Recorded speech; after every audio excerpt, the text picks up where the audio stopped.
and I'll give you the key. It's easy. Just keep on hopping, keep on rocking, and don't start stopping. It's everything you need just to walk the scene. And if you wanna make it better, you give it to me, I'll grease it. I believe for you, you wouldn't believe what I see in you. So don't stop, don't let the dream drop hop. Hold up and make it lovely, make it real, and make it yours. Don't stop.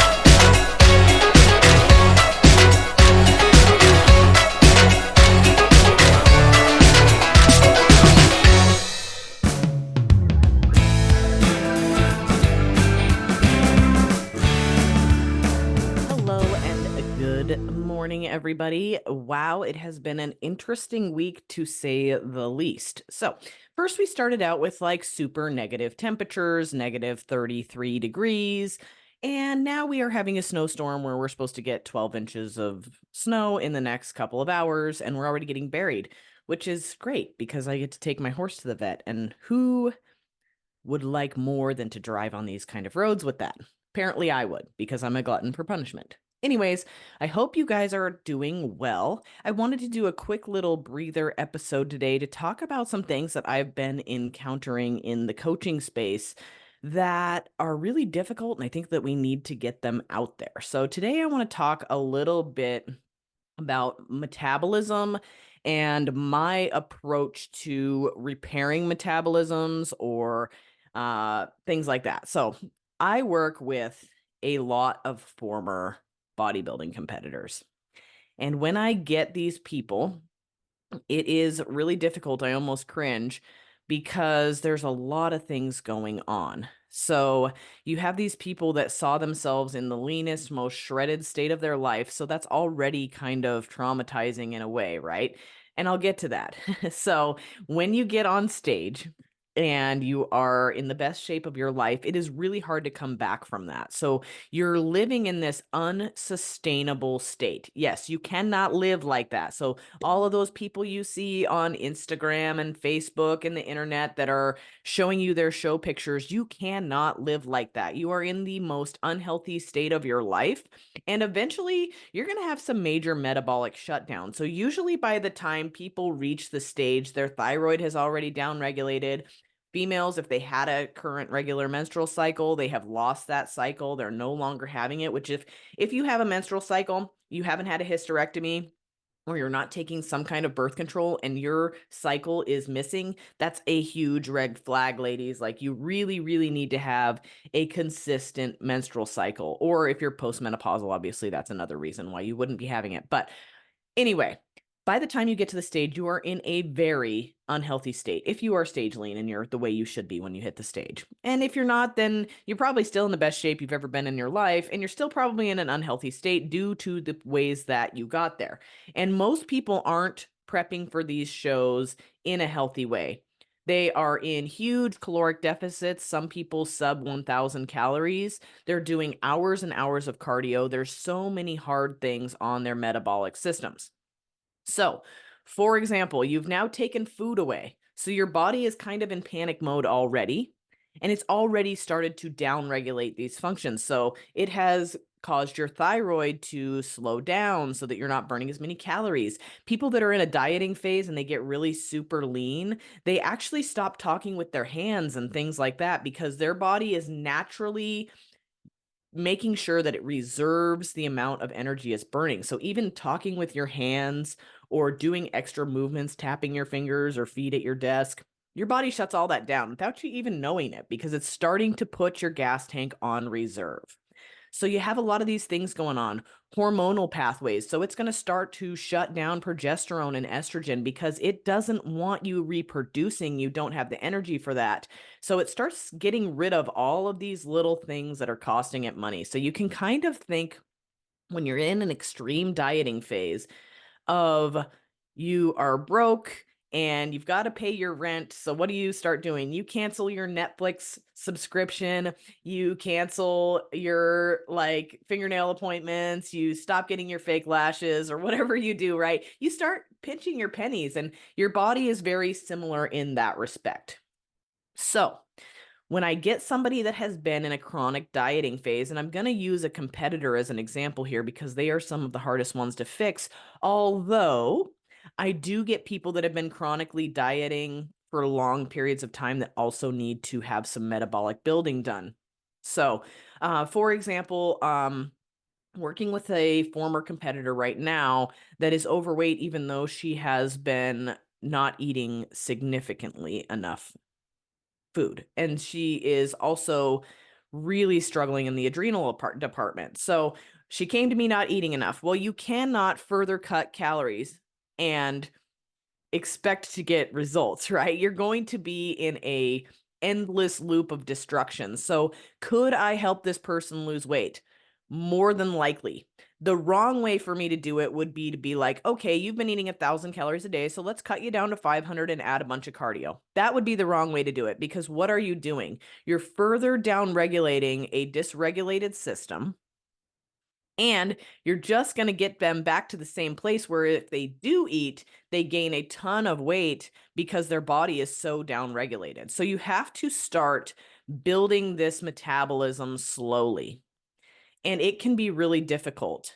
Now, this particular person is a really busy person, right? Going really hard all the time, and it burns a ton of calories in their day-to-day life.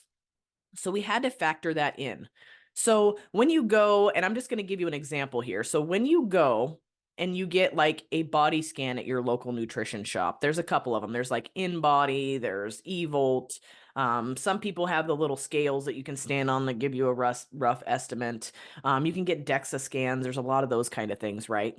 When you go and you get these done, there's going to be a number on there, and it's called the BMR, your basal metabolic rate. This is how much tissue you have and how many calories it takes to fuel the estimated amount of tissue in those scans. So those scans are not necessarily accurate. However, they can give you a rough estimate of what your basal metabolic rate is. So this metabolic rate is the amount of calories that you would take just sitting around doing absolutely nothing. Like if you laid in your bed all day, you didn't like move around a lot, or say you slept for 2 days, this particular number would be how much you would be burning doing nothing. So to break this down for you, the average female, I'm just going to say the average female. I'm not even going to throw a weight out there. The average female sits between 1,100 and 1,400 calories a day doing nothing. Now, the more muscle you have, the higher that number is going to be. So if you're somebody that has been chronically dieting and eating only 1,000 calories a day, you can see that you are already in a huge deficit. So your basic needs are 1,400, 12 to 1,400 calories. You're only eating 1,000. That leaves your body in a 200 calorie deficit if we're using the 1,200 calorie number. Okay, so then what happens? Our body's like, well, shit, we don't have enough energy coming in. We better start cutting costs. Let's shut off that Netflix. So it will pick something and it will shut it down. It may be hormone production. It may be your thyroid production. It may be you talking with your hands. It may make you tired because you don't have enough energy to go out. And so you're like, well, it kind of sets you back down. So now your basal metabolic rate has been lowered and your body has adapted to this new amount. So now you're only burning 1,000 calories a day to make up for the nutrition that you're bringing in. Now, initially you can lose weight on this, because your body is going to switch some processes over. You're going to burn your own fat for energy. It's going to have some of that. So your body doesn't totally shut down. However, I think for females in the studies, they say it's 2 weeks of being in a deficit before you downregulate again, before you see thyroid impact and hormonal impact, right? So strategically, if you are trying to help somebody lose weight that has metabolic issues, you are going to try to build their metabolism up. So you're going to try to get their system adjusted in the opposite direction that it is now at when you are in a deficit.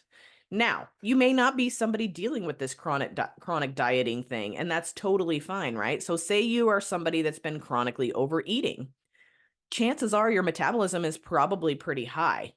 So that's where you, instead of going from eating a free-for-all and having no idea what you're eating or eating a ton, you actually just find a reasonable number and start with that number and make that number consistent. So I think like a good number for people is just go to the daily recommendations. Go to 2,000 calories. It's pretty dang reasonable.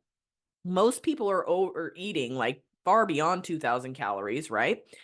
Go to 2,000 calories and consistently track that for 6 to 8 weeks and see how you do, because that's a safe number that's probably not going to negatively impact you. Now, keep in mind, 3,500 calories is a pound of body fat gain. So fluctuations you see on the scale from a day-to-day basis, if you're eating 2,000 calories a day, are probably not going to be body fat gain. So I want you to kind of keep that in mind. Okay, so if you are somebody that is coming from a overeating background, I suggest finding something in the middle and just make it consistent. Begin to track your food. Put yourself at a fair number because you never know, you might lose weight. If you don't lose weight, then you can adjust from there. Take another 4, 5, 6, 8 week block.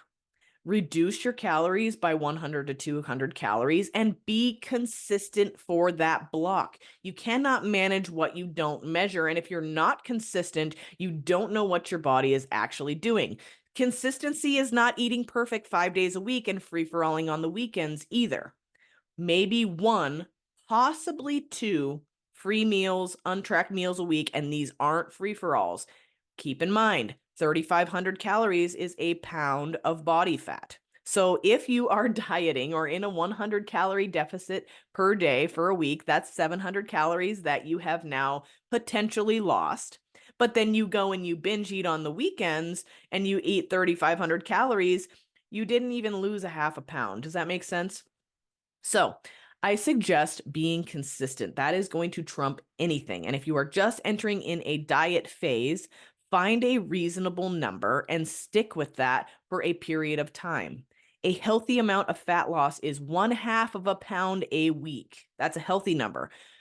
Potentially up to a pound a week if you're somebody that has a lot of fat to lose. Now, let's talk about that. Some women that think they are overweight don't have that much weight to lose, so their rate of loss is going to be much slower, and they need to be more patient, because if you push somebody, I'm just going to use an example here. I have females that are 5'4" and 160 pounds, and they aren't cut like the people they see on Instagram, so they want to go on a diet, and they expect to lose 10 pounds in a month. Well, guess what? If you don't have that much to lose and you have significant muscle tissue, then expecting to lose more than a half a pound a week is insanity. So if you want to lose 8 pounds, you're looking at least 8 weeks. That's a reasonable number. Now, there should be push and pull in your diet phases. So if you are getting down to a number that is low, let's say 1,400 calories, 1,200 calories, you cannot sustain this amount of calories for a long period of time. This is where push phases are really important. You push for a while, you might eat in a deficit for a while or cut calories for a while, but no more than 6 to 8 weeks, and you need to kind of take a diet break, bring things back up for a minute, and just maintain and let you kind of reset your thermometer on your body. So, takeaway here. Start at a reasonable number if you're just entering into a diet phase. You can always pull a little bit from that. However, if you start too low, then you get to a place where you can no longer pull. Now, if you're somebody that has been chronically dieting, such as a competitor or somebody with an eating disorder or things like that, then you have to approach it a little bit differently. Sometimes this looks like gaining a little before you can move into a fat loss phase. It looks like rebuilding the metabolism and resetting the thermostat to a higher place. Because if your thermostat's set at 1,000 calories, you have no place to go. You are going to be stuck in this endless circle of metabolic crisis where you diet, everything down regulates, and then the minute you put a bite of food in your mouth, you're going to start gaining weight really easily because your body is hanging on to that. So let's discuss something else that comes along with that I'm seeing a ton right now in the fat loss space, and that is the mental health portion. I know, crazy, very, very big thing. A lot of people, due to the nature of the fitness industry, have very unrealistic fitness goals. Yes, I just said that. You are not going to look shredded in your first year of training, or you might. Maybe some people have some really good genetics. It's few and far between. Most women have larger hips and thighs. They're not made to have a six-pack of abs. So we have very unrealistic expectations on what we should look like and the amount of time it takes to get there. So making sure that you have grace with your journey is huge. You're not going to look like a fitness model in 6 months. Well, you might. I mean, it's doable. I've seen it done a million times for people that want to cut for bodybuilding shows, but then they are left in metabolic chaos and crisis. And not only is their physical health devastated, so is their mental health. So a lot of this can also be mental. We get in a hurry. We don't embrace the journey. We want to abuse our body into a certain look versus working with it and getting healthy and letting that manifest into the way that our looks are. So people that want to abuse their body into a certain place rarely have long-lasting results. They are the people that are inflamed, they're unhappy, their mental, their physical, and their spiritual health is all affected. So I'm going to tell you a little personal story on this. When I was bodybuilding, I was 111 pounds and I hated my body. So just because you think that you're going to look like a fitness model and that's going to save you and make you all happy doesn't mean anything, because it's always going to be more and more and more. And I will tell you, I was in the most unhappy place ever when I was 111 pounds. And then I was so metabolically down-regulated after doing bodybuilding show after bodybuilding show that I couldn't eat. I was sustaining 1,500 calories a day and I gained 55 pounds. And that was a point where I had to tell my body, listen, body, I'm sorry that I did all this. I'm not ever going to chronic cardio you again. I'm not going to starve you again. I'm going to let you do what you need to do in order to reset your thermostat. And I was very gracious with myself. I started finding the good things, even though my body didn't look so great. And that's a lot of pressure when you're a personal trainer and when you do this for a living, right? But I was doing what was right for me. So I let my body level out. It took about 3 years, right? So after the first year, things started getting a little better. I was able to have free meals here and there, and I wasn't having to be so diligent with my calories. And I slowly brought my calories up. We're talking 50 calories a week tops, like weekly. And I brought this up slowly until my body could level out. And finally, after about a year, my body leveled out and I was able to eat more and more without gaining weight. My thyroid also got better. My lab numbers improved. Like, there was a lot of things that had to be improved underneath of the hood before I would be in a place for a fat loss phase. So I started maintaining, looking better, and having less inflammation 50 pounds higher than my stage weight, which is 111 pounds. So by year 3, I was reverse dieted all the way up to 3,000 calories. So I had kind of reset my metabolic thermostat. So then I was optimized to lose fat, and I could cut 250 calories a day and lose pretty quickly because I had significant muscle mass that I had been feeding in order to reset my metabolism. So I hope this sheds a little bit of light on things. I want you to know, if you are struggling to lose fat, there is a reason why. And it can be frustrating at times, especially when you're somebody that needs to reverse diet, because you have nowhere to go. But cutting carbohydrates, cutting calories, doing all these things ultimately are just going to keep you in the place that you're at, which is stuck. And another big thing behind that is also, like, you could cut carbs, right, and instantly have somebody lose more weight. It could change some metabolic triggers. But if you're somebody that's already chronically stressed out and worried about your weight and you have a lot going on, then you're looking at cortisol problems and further metabolic issues on top of that all. So I don't recommend drastic anything when trying to change the metabolism, whether it's to make it bigger and better or to downregulate things because you're going to get into a diet phase, whatever that may be. And I guess downregulate's not the word I'm looking for, but if you're going to be in a diet phase or you're going to be in a surplus phase, these things take time. So make sure that you're giving yourself grace and make sure that you're putting yourself in a reasonable place, because drastic measures give you drastic results. And if you swing that pendulum on the body one way or the other, it's going to swing back harder the other direction.